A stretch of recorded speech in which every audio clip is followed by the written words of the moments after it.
Red दिखाएगा फिर। आदाब नाजरीन, आप देख रहे हैं केडीवी न्यूज़ और मैं हूं सजाद चौपान। इस समय हमारे साथ मौजूद हैं सेवा सिंह बाली, जो कि पैंथर पार्टी के ट्रेड यूनियन के जनरल सेक्रेटरी हैं। वहीं अब जो है जम्मू कश्मीर का जो है बॉडी बिल्डर का सदर भी बनाया गया। इनसे बात करेंगे क्योंकि ये पिछले कई दिनों से दिल्ली में थे और आज आबाई गाँव में पहुंचे और किस तरीके से लोगों ने इनका इस्तकबाल किया, वो तस्वीरें भी आप तक हम दिखाने की कोशिश करेंगे। सबसे पहले सर, आपका बहुत बहुत वेलकम है हमारे चैनल केडीवी न्यूज़ में। मैं सबसे पहले जो आपका चैनल है केडीवी चैनल, ये जो हमारे दबी हुई आवाज़ को उठाने वाला, दिलों के लोगों के दिलों के ऊपर राज करता है ये चैनल। मैं आपको अपनी पूरी टीम की तरफ से, बॉडी बिल्डिंग एसोसिएशन की तरफ से, हमारे जो नेशनल बॉडी बिल्डिंग एसोसिएशन है उसका मैं अध्यक्ष भी हूँ, और उसकी तरफ से और अपने ट्रेड यूनियन की तरफ से और अपनी जो मेरी टीम है यहाँ पर एक्टिव टीम है, जैसे जिसमें मेरे इफ्तियाज साहब हैं, सोहेब हैं, जमील साहब हैं, और जितने भी मेरे साथी हैं, नसीर साहब हैं, उनकी तरफ से आपके चैनल का दिल की गहराइयों से स्वागत करता हूं, सलूट करता हूं। जिस तरीके से आप हम सब की आवाज़ को आगे लेके जाते हो, यही मेरा पैगाम है आपके चैनल के लिए। वहीं सर बात करेंगे, लगातार आप जो है 7 साल से एसपीओज का मसला जो है उठा रहे हो, तो अभी कहाँ तक जो है इनका मसला पहुँचे? मैं सबसे पहले पहला चैनल होगा जिसमें मैं कुछ बातें ऐसी कहूँगा जो शायद हमारे जम्मू कश्मीर और लद्दाख, हिमाचल प्रदेश, हरियाणा, बिहार और गुजरात के एसपीओज़ को आज ये खुशी होगी ये सुन के कि मैंने एक ऐसी अपील, यानी एक ऐसी पिटीशन इनके लिए सुप्रीम कोर्ट ऑफ इंडिया में फ़ाइल की है जो शायद हमारे एसपीओज़ भाइयों के लिए और बहनों के लिए एक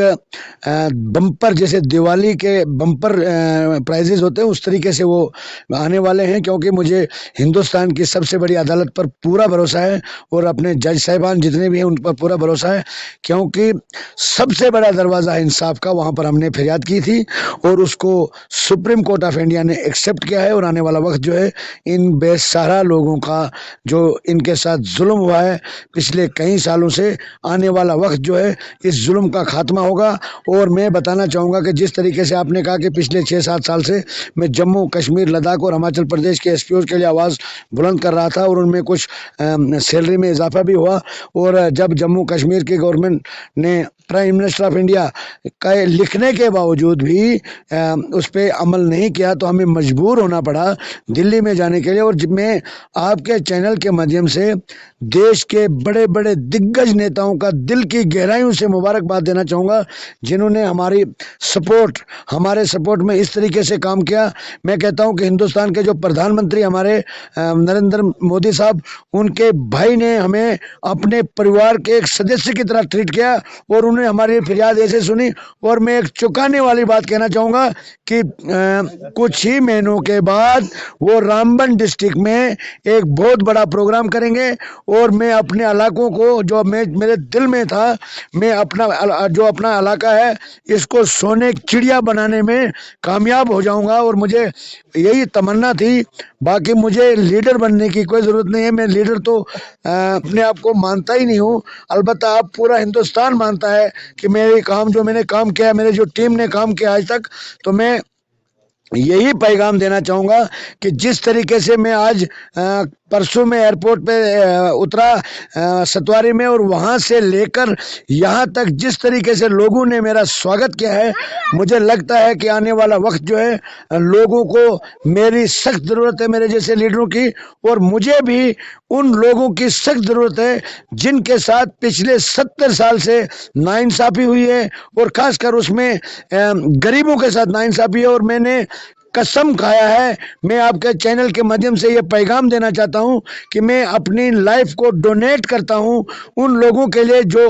अपनी आवाज़ को बुलंद नहीं कर सके। और साथ में ये कहना चाहता हूं कि जम्मू कश्मीर में जितने भी हमारे एसपीओज़ भाई किसी कारण डिसएंगेज किए गए हैं, उनको फौरी पर रीएंगेज कर दिया जाए, ताकि उनके परिवार पे जुड़े हुए लोग हैं, उनको जो उम्मीदें हैं उस पर डीजी साहब को और हमारे गवर्नर, लेफ्टिनेंट गवर्नर साहब को चाहिए है कि वो फौरी तौर पर इस पे तवज्जो दें, ज़ाती तवज्जो, ताकि उन लोगों को इंसाफ मिले जिससे वो महरूम हैं। यही हमारी लड़ाई है, और मैं जिसमें 1 महीना में दिल्ली में रहा और वहाँ से भाई वापस सर, आया। बात करने की कोशिश करेंगे। आपने टाइम दिया था कि 3 दिन में दिल्ली में बैठूंगा, पर 1 महीना हुआ आपको दिल्ली में। किस तरीके से प्यार दिल्ली के लोगों को आपको दिया? जो मैंने कभी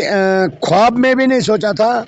मैंने अपने आप को इस काबिल नहीं समझा था कि जिस तरीके से दिल्ली के लोगों ने, दिल्ली तो नहीं कहूँगा मैं, पूरे देश के लोगों ने, मैं कहता हूँ कि मैं कहीं हस्तियों से मिला, कहीं जिसमें retired chief justice of India, कहीं मेंबर पार्लियामेंट जो सरकार में हैं, कहीं मंत्रियों से मिला, हिंदुस्तान की हुकूमत की चाबी जिनके पास है उनसे मिला, और बड़े खुशगवार माहौल में मिला। और उन्होंने जब मैंने उनसे बात की, उन्होंने मुझे मेरे काम को अप्रिशिएट किया और मुझे मुबारकबाद दी कि जम्मू कश्मीर से पहला लीडर जो आया है जिसने लोगों की फरियाद लेके हमारे पास आया है। आज तक जो भी हमारे पास आता था वो कोई प्रोजेक्ट लेके आते थे, और जब प्रोजेक्टों की इंक्वायरी होती थी तो वो उनके अपने घरों के लिए होते थे, मतलब अपने पर्सनल किसी रिलेशन में होते थे, किसी रिलेटिव के होते थे। तो आपने जो हमारे सामने तथ्यों